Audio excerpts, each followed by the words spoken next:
በዲፕሎማቶች መንደር ሳር ቤት ላይ 100% ለሚከፍሉ ደንበኞች በ35% ቅናሽ አፓርትመንቶችን ቴምር ፕሮፐርቲስ ለሽያጭ አቅርቧል። በተጨማሪም በአያት፣ በፒያሳ፣ በአዋሬ እንዲሁም በተክለ ሃይማኖትና በጋርመንት ላይ ከ10% ቅድመ ክፍያ ጀምሮ በ3 ዓመት ጊዜ ውስጥ በረጅም ጊዜ ያከፋፈል ሁኔታ ያለምንም ተጨማሪ ክፍያና ወለድ የቤት ባለቤት መሆን ትችላላችሁ። በተጨማሪም በ2,500,000 ብር ሙሉ ክፍያ አሊያም በ500,000 ብር ቅድመ ክፍያ ገላን ኮንዶሚኒየም መሃል ላይ ሱቆችን እነሆ ይሎታል ቴምር ፕሮፐርቲስ። ለበለጠ መረጃና ሳይቱን ለመጎብኘት በ0921 75 22 22 ቴምር ፕሮፐርቲ ብለው ይደውሉ። ሰላም እንዴት ናችሁ? ፍሬ ህይወት ዮሐንስ ነኝ። በአፍሪካ ቀንድ በተለይም በኢትዮጵያ በኤርትራና በሌሎች ጎረቤት ሀገራት መካከል እየተፈጠሩ ያሉ ኢኮኖሚያዊ፣ ማህበራዊና ፖለቲካዊ ጉዳዮችን በትንታኔ ይዤላችሁ ቀርባለሁ። በተለይም ደግሞ ከኢትዮጵያ የቀይ ባህር ጥያቄ ጋር ተያይዞ የሚነሱ ሀሳቦች ላይም አተኩራለሁ። በዛሬው ቆይታችን በሁለት አንኳር ጉዳዮች ላይ አብረን ቆይታ የምናደርግ ይሆናል።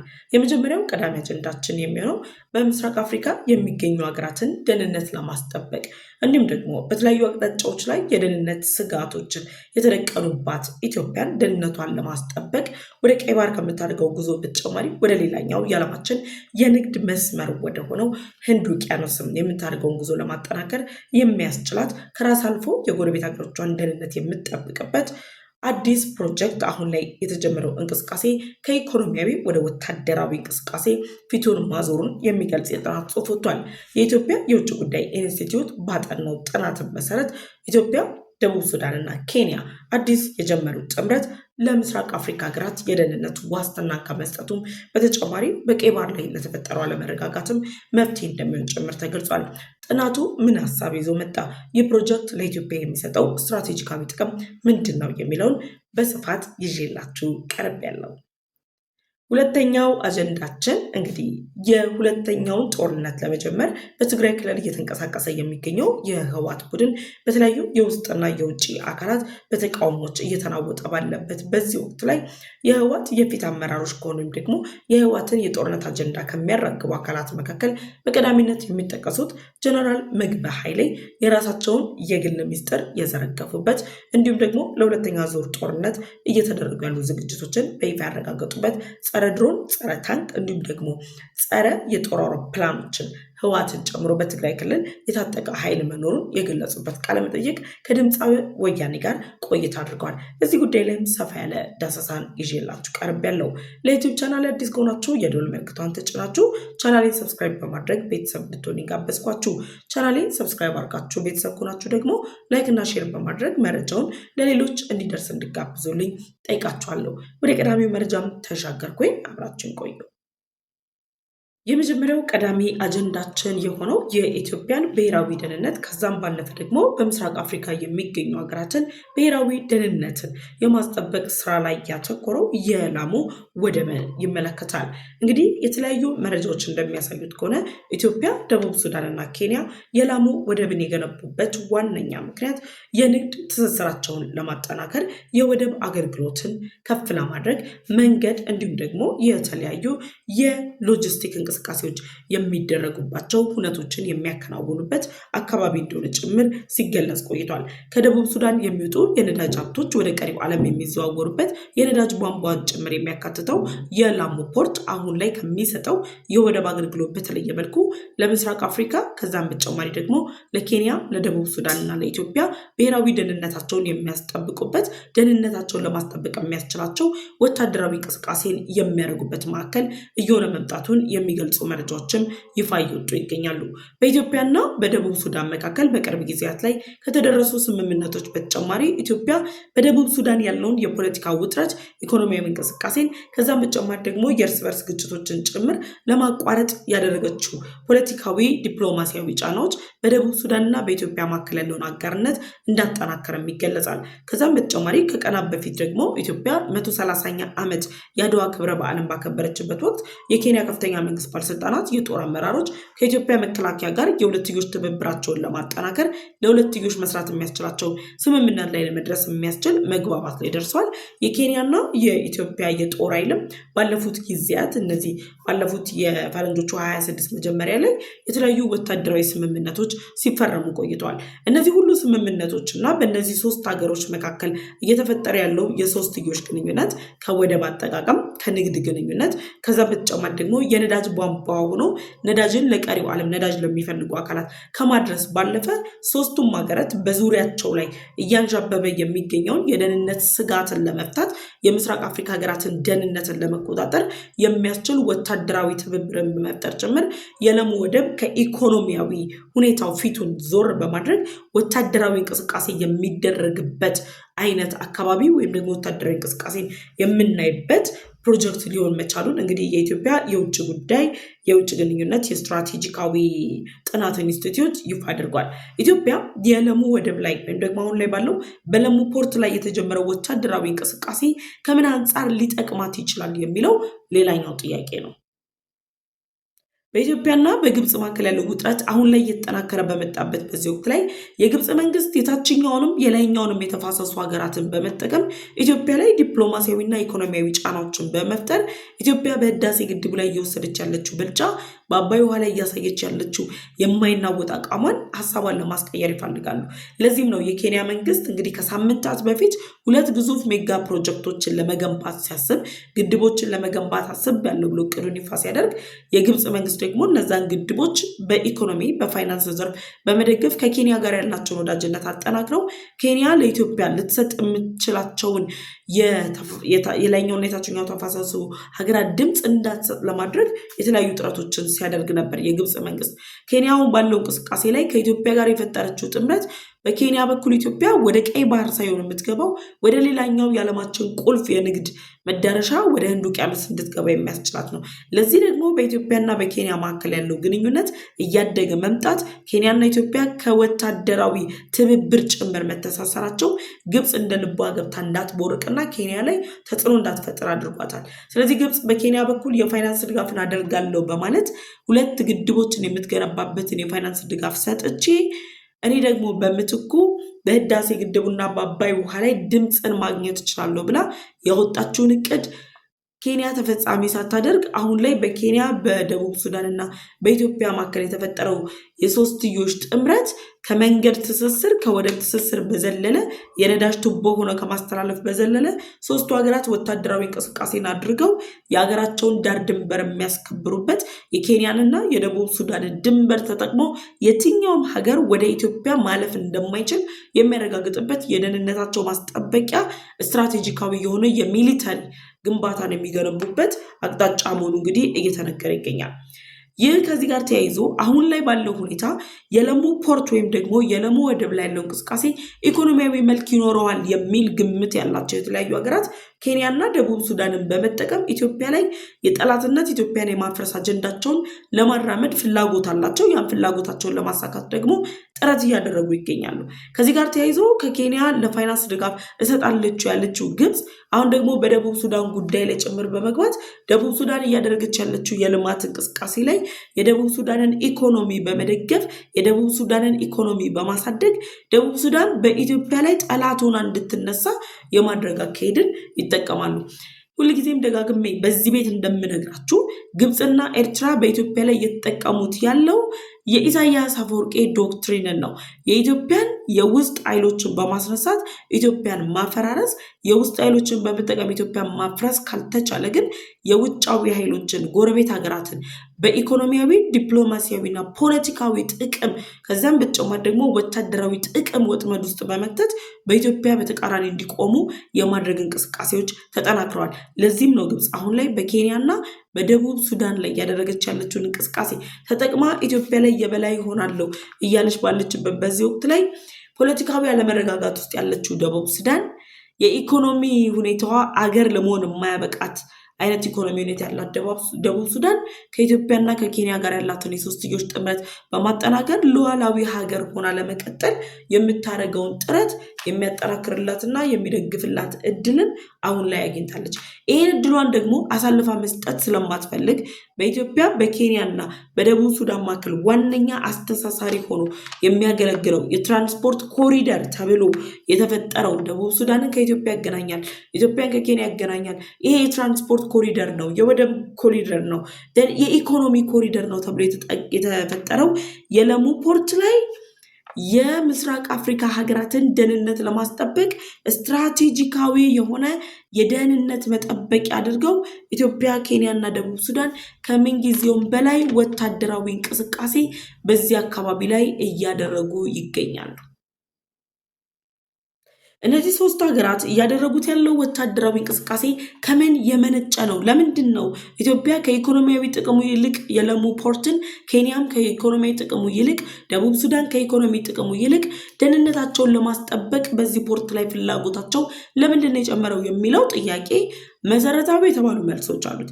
የመጀመሪያው ነገር በሱዳን ባለው የእርስ በርስ ጦርነት አማካኝነት ጀነራል አልቡርሃን አሁን ላይ የግብፅና የኤርትራን አጀንዳ በመጠቀም የኢትዮጵያን መንግስት ለማዳከም ኢትዮጵያን ለማዳከም እያደረገ የሚገኘው እንቅስቃሴ እያደረገ የሚገኘው ጥረት ኢትዮጵያን ዋጋ እንድትከፍል የሚያደርጋት መሆኑን ተከትሎ ከዚህ ጉዳይ ጋር በተያያዘ የኢትዮጵያ መንግስት የጸና አቋም በመያዝ የሱዳንን እንቅስቃሴ ለመግታት የሚያስችለው እርምጃ መውሰድ፣ ደህንነትን ማስጠበቅ የሚያስችለውን አይነት ስትራቴጂካዊ የተባለ ቦታን መቆጣጠር ያስፈልጋል።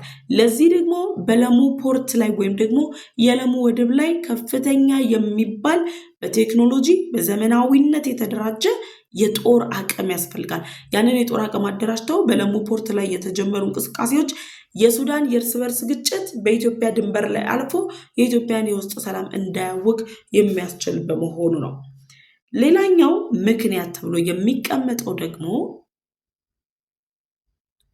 በሶማሊያ የሚገኘው የአልሸባብን እንቅስቃሴ ለመግታት ነው። የኢትዮጵያ ጦር ባለፉት ዓመታት ሶማሊያ ሉዓላዊት ሀገር ሆና እንድትቀጥል የሶማሊያው ፕሬዝዳንት ሐሰን ሼክ መሐመድ እስከዛሬ ድረስ ስልጣን ላይ የቆዩበት ሚስጥር ተብሎ የሚጠበቅበት የኢትዮጵያን አስተዋጽኦ የኢትዮጵያ ጦር እየከፈለ ያለው ዋጋ መሆኑን ተከትሎ በሶማሊያ የሚንቀሳቀሰው አልሸባብ የኢትዮጵያን የቀይ ባህር ጥያቄ ከማደናቀፍን በተጨማሪ ደግሞ ኢትዮጵያ ወደ ህንድ ውቅያኖስ እንዳትገባ እየገነባቻቸው ያለችው ቀጠናዊ የሆኑ ሜጋ ፕሮጀክቶች እንዳይጠናቀቁ እንቅፋት እንዳይሆን የአልሸባብን እንቅስቃሴ በኢትዮጵያ የሶማሊያ ድንበር፣ በኬንያ የሶማሊያ ድንበር እነዚህ ሶስት ሀገራት ከፍተኛ የሚባሉ ወታደራዊ አቅሞቻቸውን በማጠናከር ጭምር ለመከላከል የሚያስችላቸው ነው። የለሙ ፖርት አሁን ላይ የተደረገበት ባለው እንቅስቃሴ የምስራቅ አፍሪካ ሀገራትን ደህንነት የማስጠበቅ ጉዳይ ነው በሚለው ውስጥ በምስራቅ አፍሪካ ሀገራት ውስጥ የምትካተተው ኤርትራ ደህንነቷን ከማስጠበቅም በተጨማሪ ሶማሊያን በመጠቀም ደግሞ ደቡብ ሱዳን አቅጣጫን በመጠቀም ከዛም ባለፈ የሱዳን የእርስ በርስ ጦርነትን ተጠቅማ በድንበር ላይ በኢትዮጵያ ላይ ጥቃት እንዳትፈጽም ምንም አይነት የድንበር እንቅስቃሴ እንዳታደርግ የኤርትራን እቅዷን የሚያፈራርስ እንቅስቃሴ ጭምር መሆኑም ይገለጻል። ከዚህ በተጨማሪ ሌላኛው ምክንያት አሁን ላይ ያለው የቀይ ባህር አለመረጋጋትና የመካከለኛው ምስራቅ አሁናዊ ውጥረት መባባስ ኢትዮጵያ፣ ኬንያ እና ደቡብ ሱዳን በዚህ አካባቢ ላይ ወታደራዊ ስምሪታቸውን እንዲወስዱ ወታደሮቻቸውን እንዲያሰማሩ ደህንነታቸውን ለማስጠበቅ እንዲጠቀሙት አድርገውታል። የመካከለኛው ምስራቅ ጦርነት አሁን ላይ ለኤርትራ ስጋት ነው፣ ለጅቡቲ ስጋት ነው። ለኢትዮጵያ፣ ለኬንያ እና ለደቡብ ሱዳን ግን ኢኮኖሚያዊ የሆነ ጉዳትን ሊያደርስባቸው ይችላል እንጂ በምንም አይነት መልኩ ኢትዮጵያ፣ ኬንያ እና ደቡብ ሱዳን ኢላማ ውስጥ ሊገቡ አይችሉም። ሌሎች ሀገራት ግን ለኢራን ባላቸው ድጋፍ የሱዳኑ መሪ ጀነራል አልቡርሃን ለኢራን ጦር እያደረገ ባለው ድጋፍ በአሜሪካ እይታ ውስጥ ኢላማ ውስጥ ይገባል። ጅቡቲ እያደረገች ያለችው እንቅስቃሴ ኢራን በአሜሪካ ምክንያት ጅቡቲን ኢላማ ውስጥ እንድታስገባት ያደርጋል። ኤርትራ የቀይ ባህር ዳርቻዎችን ወይም ደግሞ ደሴቶቿን ለኢራን አሳልፋ በመስጠቷ ምክንያት በአሜሪካና በእስራኤል ኢላማ ውስጥ ነው ያለችው። የመካከለኛው ምስራቅ ጦርነት መባባስ፣ የቀይ ባህር አለመረጋጋት፣ የየመን ሁቲ ቡድን እንቅስቃሴ፣ እነዚህ ሁሉ ተደማምረው በጥቅሉ ኢትዮጵያ ከኬንያና ከደቡብ ሱዳን ጋር በጋራ በመጣመር የለሙ ፖርትን በመጠቀም የራሷን ደህንነት የምስራቅ አፍሪካ ሀገራትን ደህንነት ለማስጠበቅ ያስችላታል። ነገር ግን የውጭ ጉዳይ ኢንስቲትዩቱ ባወጣው መረጃ መሰረት እንደ ኢጋድ እና አፍሪካ ህብረት አይነት ተቋማት ደግሞ ለዚህ እንቅስቃሴ በወታደራዊ መስኩ ላይ ብቻ ከሚታየው መጠናከር ጎን ለጎን የኢኮኖሚ እንቅስቃሴውም እንዲታይ ኢኮኖሚው ላይም ድጋፍ እንዲደረግ ጭምር ሀሳቡን ሰጥቷል። የአፍሪካ ህብረት እንዲሁም ደግሞ የምስራቅ አፍሪካ በይነ መንግስታት ድርጅቱ የደህንነት ጉዳይን አሳልፋችሁ ስጡ የሚል ኢትዮጵያ ደህንነቷ ይደፈር የሚል ሀሳብ የለውም። ነገር ግን ኢትዮጵያውን ላይ በለሙ ወደብ ላይ እያደረገች ያለችው እንቅስቃሴ ወታደራዊ ኃይል ማጠናከር ላይ ብቻ እንዳያጠነጥን ኢኮኖሚያቸውንም ጎን ለጎን እንዲመለከቱት ደህንነታቸውን እያስጠበቁ የኢኮኖሚ እድገታቸውን እንዲያጠናክሩ መንገዶቻቸው እንዲከፈቱ የነዳጅ ፓምፖቹ ተከፍተው ነዳጅ እንደ ልብ እንዲንሸራሸር የነዚህ ተቋማት አህጉር አቀፍ ተቋማትና ሌሎች ዓለም አቀፍ ተቋማት ጭምር እይታ ያስፈልጋል። ስለዚህ ኢትዮጵያን የኬንያና የደቡብ ሱዳንን ድንበር ተጠቅመው ኢትዮጵያ ላይ ጫና ለመፍጠር የሚሰሩ ሀገራት እንደማይሳካላቸው የሚያረጋግጥ ከመሆኑ በተጨማሪ አልሸባብ የሱዳን ድንበር የየመኑ ሁቲ ቡድን በጥቅሉ የመካከለኛው ምስራቅ ጦርነት እነዚህን 3 ሀገራት እንዳይገርፋቸው እንዳያጠፋቸው ወታደራዊ ትብብራቸውን በዚህ አቅጣጫ ላይ በዚህ ስፍራ ላይ አጠናክረዋል። በዚህ ጉዳይ ላይ ሀሳብ አስተያየታችሁን ኮሜንት ሴክሽን ላይ አስቀምጡልኝ። ሁለተኛውና ወደ መጨረሻው አጀንዳም ተሻገርኩኝ። ሁለተኛውና የመጨረሻው አጀንዳችን እንግዲህ በሀገራችን ኢትዮጵያ በሻዕቢያ መንግስት ተላላኪነት የህወሓት ቡድን ሁለተኛ ዙር ጦርነትን ለመክፈትና የትግራይ ህዝብን ለመጨረስ የኢትዮጵያን ሉዓላዊነት ከሚዳፈሩ አካላት ጋር በመሻረክ አጀንዳ በመቀበል ጭምር ኢትዮጵያን ለማፍረስ እየሰራ መሆኑ እየተነገረ ይገኛል። ህወሓት እያደረገ ያለውን እንቅስቃሴ ፊት ሆነው ከሚያጋፍሩ መካከል ደግሞ ጀነራል ምግበይ ኃይሌ ተጠቃሽ ናቸው። ታዲያ በሰሞኑን ከህወሓት ከፍተኛ መንግስት ባለስልጣናት ከዚህ ቀደም በመንግስት ላይ የነበሩ ባለስልጣናት አሁን ላይም ህወሓትን እየመሩ ካሉ አካላት ጋር በተያያዘ የተለያዩ መረጃዎች ወጥተዋል። የሀብት ምንጮቻቸው የትግራይ ህዝብ በየቦታው ተፈናቅሏል። የትግራይ እናቶች እያለቀሱ ነው። እነሱ ግን በቢሊዮን የሚቆጠር ሀብትን አካብተው የባንክ ደብተሮቻቸው ሞልቶ እንደውም በቅርቡ የህወሓት ሊቀመንበር ዶክተር ደብረጽዮን ገብረ ሚካኤል አስመራ ድረስ በመሄድ ለህወሓት ከፍተኛ አመራሮች ለቤተሰቦቻቸው ፓስፖርት ከዛም በተጨማሪ ደግሞ የባንክ አካውንት ጭምር እንዲከፈትላቸው የሚያደርጉ እንቅስቃሴዎችን ሲያደርጉ ነበር። በእነዚህ ሁሉ ሂደቶች በእነዚህ ሁሉ እንቅስቃሴዎች ላይ ከነዚህ የፊት መሪዎች መካከል የሆኑት ጀነራል ምግበይ ኃይሌ ታዲያ የራሳቸውን ገበና ያጋለጠ ከ14 በላይ ተቋማቶች ነበሩኝ፣ የቱሪዝም ተቋማት ኩባንያዎች ነበሩኝ፣ እነሱን ሁሉ ዘግቼ ነው ለትግራይ ህዝብ እየታገልኩ ያለሁት በማለት ጭምር የገለጹበት አግባብ አለ። ቤተሰቦቻቸው ልጆቻቸውን ወደ አሜሪካና ዱባይ ለረፍት እንደሚልኳቸው ገልጸዋል። ትልልቅ ልጆች አለዱም ልጆቼ ብለዋል። ግን ወደ አሜሪካም ሆነ ወደ ዱባይ የእሳቸው ልጆች የሚሽከረከሩበት ሌላው የተቀረው ደግሞ የትግራይ ህፃናቶች ደግሞ ምግብ እየተራቡ እየጠየቁ ያሉበት ሁኔታ የእውነት እሳቸው ለትግራይ ህዝብ ነው የሚታገሉት ወይም ደግሞ ከትግራይ ህዝብ ካዝና ሳይወጣ በራሳቸው ከ14ቱ ዘግቻቸዋል ከሚሉት ኩባንያዎች ያገኟቸው ሀብቶች ናቸው ወይ እንደ ልባቸው ልጆቻቸው እንዲመርቁ የሚያደርጉት የሚለው ጉዳይ ደግሞ ለትግራይ ህዝብ የሚያም ነው። ለዚህም ነው የህወሓት ባለስልጣናት ዓላማቸው የትግራይ ህዝብን መጥቀም ሳይሆን ዓላማቸው ትግራይ መበዝበር ነው። ህገወጥ የሆነ የወርቅ ሽያጭ፣ ህገወጥ የሆኑ የሁለትዮሽ ጥምረቶችን መፍጠር፣ ከትግራይ ህዝብ ላይ ግን ከወር ደሞዛቸው ላይ ጭምር በመቁረጥ ከዛም ባለፈ ደግሞ ቤት ለቤት ለትግራይ ሰራዊት የሚሆን ትጥቅ መግዣ ሀብትን ጭምር እየለመኑ ያሉበት አካሄዶች ሁሉ የሚያሳዩት የህወሓት የፊት አመራሮች በትግራይ ህዝብ ህልውና በትግራይ ህዝብ ህይወት እየቀለዱ መሆናቸው ነው። ከዚህ ውጪ ጀነራል ምግበይ ኃይሌ አሁን ላይ ባለው ሁለተኛ ዙር ጦርነት ይነሳሉ በሚል ጥያቄ ጋር ተይዞ የኢትዮጵያ መከላከያ ሰራዊት አደገኛ የጦር መሳሪያዎችን እጅግ አደገኛ የሚባሉ ስልጣን የወሰዱ ሰራዊት አባላትን ወደ ትግራይ እያስጠጋ ነው፣ ስለዚህ ትግራይ ላይ ጦርነት ሊከፍት ነው እያሉ ጩኸታቸውን እያሰሙ የሚገኙት የህወሓት ከፍተኛ ባለስልጣናት አሁን ላይ ባለው ሁኔታ ደግሞ እያሉ ያሉት ምንድነው? ምንም እንኳን ጀነራል ምግበይ ኃይሌ ያሉት ከድምፀ ወያኔ ጋር ባደረጉት ቆይታ ምንም እንኳን የኢትዮጵያ መከላከያ ሰራዊት አደገኛ የጦር መሳሪያዎችን ታጥቂያለሁ ቢልም እሳቸው ግን የትግራይ የሰላም ኃይል ጸረ ድሮን ጸረ ታንክ እንዲሁም ደግሞ ጸረ የጦር አውሮፕላኖችን ማክሰም የሚችል እንቅስቃሴያቸውን ማክሰም የሚችሉ አደገኛ የጦር መሳሪያዎችን ታጥቀናል፣ ዝግጅቱ የተጠናከረ ዝግጅት ነው ብለዋል። ይህንን ሲሉ በተደጋጋሚ ፌዴራል መንግስቱ እንደሚገልጸው በፕሪቶሪያው ስምምነት አማካኝነት ስምምነቱ ተግባራዊ እንዳይሆን ከቀበሯቸው የጦር መሳሪያዎች በተጨማሪ ሁለተኛ ዙር ጦርነቱን በህወሓት በኩል አስጀምሮ ሻዕቢያ የራሱን እቅድ ለማስፈጸም በሚያደርገው ጥረት ላይ አደገኛ የሚባሉ የጦር መሳሪያዎችን ለህወሓት እያስታጠቀ ነው። ከህወሓት አልፎ ደግሞ ህወሓት ሌሎች በተለያዩ ክልል ለሚንቀሳቀሱ ታጣቂ ኃይሎች ጦር መሳሪያውን በተዋረድ እያደረሳቸው ነው የሚገኘው። እነዚህ ሁሉ የሚያሳዩት የትግራይ የሰላም ኃይል የምንበለው የቲዲኤፍ ጨምሮ ሌሎች ኃይሎች በሚያደርጉት ጥረት ላይ ትግራይ ክልልን የጦር አውድማ ለማድረግ እንቅስቃሴያቸውን አጠናክረዋል። ጀነራል ምግበይ አሁን ላይ ባለው ሁኔታ የቲዲኤፍ የምዕራብ ግንባር መሪ ናቸው። ስለዚህ ጦራችን በተጠንቀቅ ነው ያለው ብለዋል። ከሳምንታት በፊት አስታውሳችሁ ከሆነ ህወሓት መቀለ ላይ ባደረገው ግምገማ ታጣቂ ኃይሉ ዝግጁ አይደለም፣ ህዝቡ ሁለተኛ ዙር ጦርነት ብንጀምር አይቀበለንም፣ ዝግጁ አይደለም የሚል ግምገማን ገምግመዋል። የታጠቅነው የጦር መሳሪያ በተጨማሪ ከሻዕቢያና ከውስጥ ሌሎች ኃይሎች ጋር ያላቸውን ግንኙነት ሲገመግሙ ጦርነትን ለመጀመር የሚያስችል አስቻይ ሁኔታ እንደሌላቸው ገልጸዋል።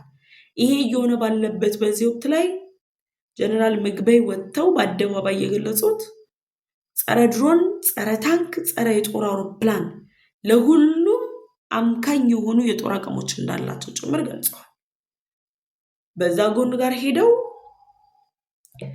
አፍሪካ ህብረት ድረስልን፣ የተባበሩት መንግስታት ድርጅት ድረሱልን፣ የአውሮፓ ህብረት ድረሱልን እያሉ እያለቀሱ ያሉት የህወሓት ባለስልጣናት መከላከያ ሰራዊት እርምጃ ቢወስድና የጦር እንቅስቃሴውን አጠናክሮ ቢቀጥል እሱን መመከት የሚያስችል የጦር ዝግጅት አድርገናል እያሉ ነው ጀነራል ምግበይ ላይ። ደን ምናሉ የትግራይ ሰራዊት ነው፣ የትግራይ ህዝብ ተቋም ነው ቲዲኤፍ እየመራ ነው ያለ ነው፣ ለትግራይ ህዝብ የሚታገል ነው ብቻ ከማለት ድፍረት ወጥተው አሁን የትግራይ ህዝብ ነው፣ ሀብት ነው፣ ለትግራይ ህዝብ ነው የሚዋደቀው ብለዋል። በጣም ያስገረመኝ ነገራቸው ስለ ውጊያ ሲያወሩ ውጊያ ስትራቴጂካዊ ቴክኖሎጂያዊ ነው፣ በአስተሳሰብ ነው ውጊያ፣ የጦር መሳሪያ በታጠቅ አይደለም። ይሄ ማለት የኢትዮጵያ መከላከያ ሰራዊት በቅርቡ እያሳያቸው ያሉ የጦር መሳሪያዎች ያበሳጫቸው የኤርትራ መንግስት ባለስልጣናት የሚያንጸባርቁትን ሀሳብ በሌላ ቋንቋ መግለጽ ማለት ነው። ኢትዮጵያ እየታጠቀች ያለችው የጦር መሳሪያ አሸናፊ አያደርጋትም።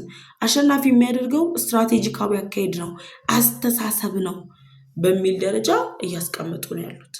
ለዚህም ነው ህወሓት አጥፊ ነው፣ ህወሓት ጦርነት ጠማቂ ነው፣ ህወሓት የሻዕቢያ ተላላኪ ነው የምንለው።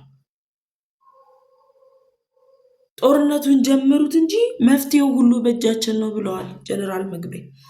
እሳቸው ይህን ከገለጹ በኋላ በትግራይ ክልል የተለያዩ ለውጦች እየመጡ ነው ያሉት። ራሱ ህወሓት በትግራይ ክልል ከሚንቀሳቀሱ የፖለቲካ ፓርቲዎች ጋር ተጣምሬያለሁ ብሎ ይፋዊ መግለጫን ሰጥቷል።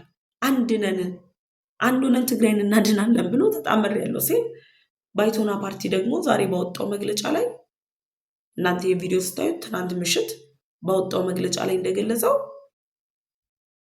የባይቶና ፓርቲ የቀድሞ አመራር የነበሩና ከፓርቲው የተሰናበቱ በምርጫ ቦርድም የታገዱትን አካል ይዞ ህወሓት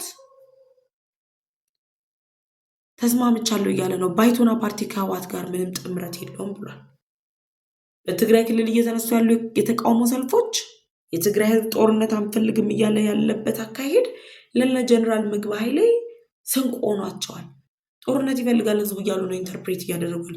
እንዴት ነው የሚታያቸው? አተያያቸውን እኔ ግልጽ ያልሆነልኝ ማለት እነሱ ጋር እንዴት ነው የሚተረጎመው? ህዝቡ ጦርነት አንፈልግም፣ አልቀናል፣ ሀዘናችን ይበቃል እያለ እነሱ ግን ጦርነት ናፋቂ ሆነው ሌላ ጦርነት ለማስነሳት እየተንቀሳቀሱ ነው ያሉት። እንዴት ነው የሚተረጎምላቸው? ጀነራል ምግበይ ላይ እየገለጹ ያሉት ነገር ቲዲኤፍ የትግራይ ሰራዊት ነው፣ የህዝብ ነው፣ ለህዝብ ነው የሚዋጋው ብለዋል። እየጨረሳችሁት ያለውን ህዝብ ነው የምትዋጉለት። ጸረ ድሮን፣ ጸረ ታንክ፣ ጸረ የጦር አውሮፕላን ታጥቀናል ብላችሁ በየጉድጓዱ እየተቀበራችሁና እየተደበቃችሁ የምትተናኮሱት ለትግራይ ህዝብ አስባችሁ ነው? ተፈናቃዮች በየቀያቸው ይመለሱ የምትሉት እንዳይመለሱ ፕሮፓጋንዳችሁን እየሰራችሁ ነው? ጀነራል ምግባይ ላይ ከድምፀ ወያኔ ጋር ያደረጉት ቆይታ የራሳቸውን ገጽታ ለመገንባት የኢትዮጵያን ጦር ዝግጅት ተመልክተው ደግሞ በትግራይ ክልል ተመሳሳይ የጦር ዝግጅቶች መኖራቸውን ለማሳየት የተደረጉ ጥናቶች ናቸው። ሙሉውን ገብታችሁ ቃለ መጠይቁን ማየት ትችላላችሁ። በዚህ ጉዳይ ላይ ሀሳብ አስተያየታችሁን ኮሜንት ሴክሽን ላይ አስቀምጡልኝ። አብሬያችሁ የቆየሁት እኔ ፍሬህይወት ዮሐንስ ነበርኩኝ። በምስራቅ አፍሪካ በተለይም በኢትዮጵያና በኤርትራ በሌሎች ጎረቤት ሀገራት መካከል እየተፈጠሩ ያሉ ኢኮኖሚያዊ፣ ማህበራዊና ፖለቲካዊ ጉዳዮችን በትንታኔ ይዤላችሁ ቀርባለሁ። ለዩቲዩብ ቻናል አዲስ ከሆናችሁ የደወል ምልክቷን ተጭናችሁ ቻናሌን ሰብስክራይብ ማድረግ እንዳትረሱ። ቻናሌን ሰብስክራይብ አድርጋችሁ ቤተሰብ ሆናችሁ ደግሞ መረጃውን ለሌሎች እንድታጋሩ ጋብዛችኋለሁ። በቀጣይ ሌሎች መረጃዎችንም ይዤላችሁ ቀርባለሁ። ቸር ቆዩኝ።